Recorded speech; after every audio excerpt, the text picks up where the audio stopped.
Hi guys, नमस्ते, प्रणाम। हम दागनी सिंह जिला गोपालगंज से और आज एगो बहुत ही सुंदर शिव जी के गीत सुनाओ तनी। और गीत के भाव ई बा कि जेमे पार्वती जी अपना सखी लोग से देखी बातचीत करत तरी, अपन दुख सितम बताओ तरी। तो गीत के माध्यम से आगे रहुआ सबके सुनाओ तनी। तो लाइक शेयर सब्सक्राइब जरूर कर ले हम, जाकि सब जब भी हम कोनो नया वीडियो अपलोड करम तो सबसे पहले नोटिफिकेशन आप सबके मिली।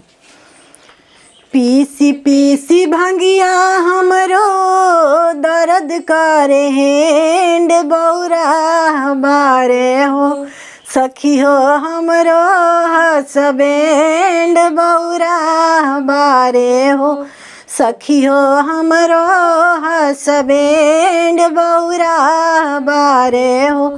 पीसी पीसी भंगिया हमरो दर्द करे हैं बौरा बारे हो, सखी हो हमरो हसबेंड बौरा बारे हो।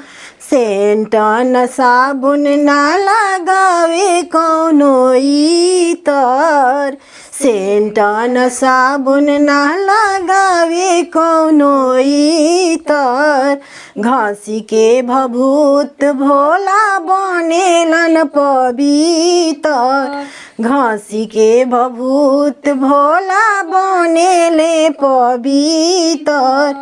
बड़े बड़े जाटा कैसे लागी हेयर बैंड बौरा बारे हो, सखी हो हमरो हसबेंड बौरा बारे हो।